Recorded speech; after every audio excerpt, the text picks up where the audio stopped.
Bihar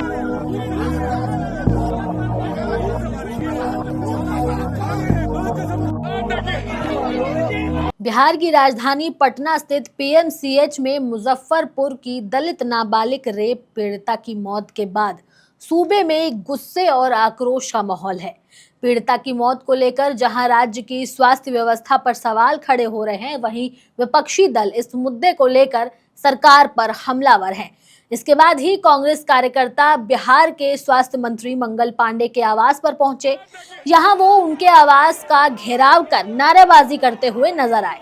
police वालों के हल्के बल प्रयोग के बाद प्रदर्शनकारियों को वहां से हटा दिया गया।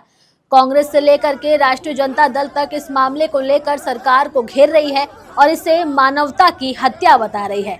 बिहार कांग्रेस के प्रदेश अध्यक्ष राजेश कुमार के नेतृत्व में कांग्रेस प्रतिनिधि मंडल ने राज्यपाल आरिफ मोहम्मद खान से खास मुलाकात की और उन्हें ज्ञापन सौंपा। राजेश कुमार ने राज्यपाल से हस्तक्षेप की मांग करते हुए कहा कि ये सिर्फ एक बच्ची की मौत नहीं है, ये बिहार की लाचारी है और खराब व्यवस्था की पोल खोलती है। उन्होंने मांग की है कि मृतक बच्ची की मां को सरकारी नौकरी, उनके भाई बहन को मुफ्त शिक्षा और उचित आर्थिक मुआवजा दिया जाए। लेकिन यहाँ सवाल ये है कि सरकार इस बारे में चुप्पी साधे क्यों खड़ी है? क्या इस मामले पर कोई कठोर संज्ञान लिया जा रहा है? क्या ऐसी है बिहार की स्वास्थ्य व्यवस्था?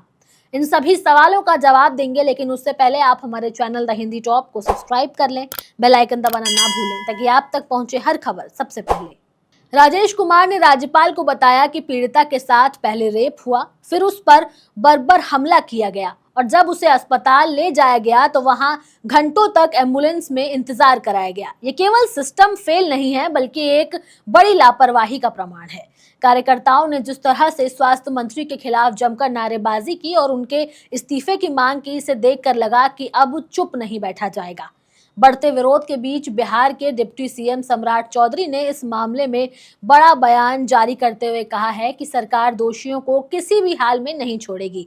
उन्होंने कहा कि मामले की जांच जारी है और स्पीडी ट्रायल के जरिए दोषियों को सख्त सजा दी जाएगी। उन्होंने ये भी बताया कि एसकेएमसीएच के सुपरिटेंडेंट को सस्पेंड किया गया है और पीएमसीएच के कार्यकारी डिप्टी सुपरिटेंडेंट के पद से हटा दिया गया है। लेकिन सवाल यह है कि बिहार का ऐसा हालात कब तक चलेगा? मृतक पीड़िता मुजफ्फरपुर की रहने वाली थी और महज नाबालिग थी। 26 मई को उसके साथ दुष्कर्म हुआ और उस पर बेरहमी से हमला किया गया। हालात बिगड़ने पर उसे इलाज के लिए पटना लाया गया, लेकिन शनिवार को भर्ती होने से पहले ही उसे कई घंटों तक एम्बुलेंस में इंतजार करना पड़ा और फिर रविवार को ही उसकी मौत हो गई। इस घटना ने बिहार की स्वास्थ्य व्यवस्था की संवेदनहीनता की सारी हदें पार कर दी है। क्या ये सवाल नहीं बनता कि आखिर क्यों एक रेप पीड़िता को इलाज के लिए इतनी मशक्कत करनी पड़ी? क्या ये प्रशासनिक लापरवाही नहीं है? इस घटना के बाद एक और घटना का वीडियो बिहार के नेता प्रतिपक्ष तेजस्वी यादव ने शेयर किया और सरकार पर तीखा हमला बोला है।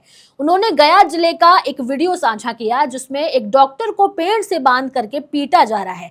तेजस्वी यादव ने दावा किया है कि डॉक्टर पीड़िता की मां का इलाज करने गया था, लेकिन भीड़ ने उसे गलत समझ करके बेरहमी से पीटा। तेजस्वी यादव ने ट्वीट करते हुए लिखा कि बिहार अब तालिबानी शासन की ओर बढ़ रहा है, जहां डॉक्टर भी सुरक्षित नहीं। ये घटना बताती है कि न केवल पीड़ित बल्कि उन्हें मदद देने वाले लोग भी असुरक्षित हैं। इस पूरे घटनाक्रम ने एक बार फिर सवाल खड़े कर दिए कि क्या बिहार की स्वास्थ्य व्यवस्था अब भी जिंदा है या मर चुकी है?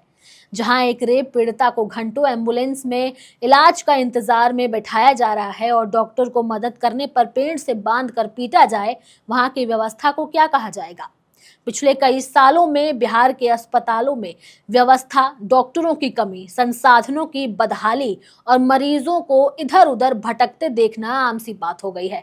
नालंदा मेडिकल कॉलेज हो या फिर मुजफ्फरपुर का एसकेएमसीएच, हर जगह लापरवाही की खबरें आम हैं। सरकार हर बार मामले को दबाने के लिए कुछ अफसरों का ट्रांसफर या फिर सस्पेंशन कर देती है, लेकिन सिस्टम में कोई मूलभूत सुधार नहीं होता।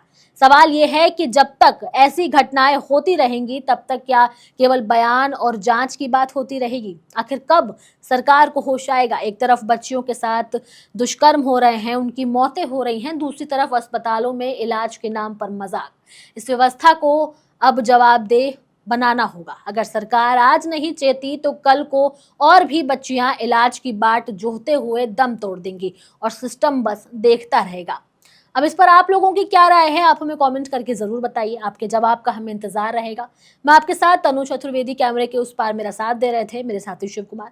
ऐसी और तमाम खबरों के लिए सब्सक्राइब करें हमारे चैनल द हिंदी जॉब को। हमें एक्स यानी ट्विटर, फेसबुक और इंस्टाग्राम पर भी फॉलो करें।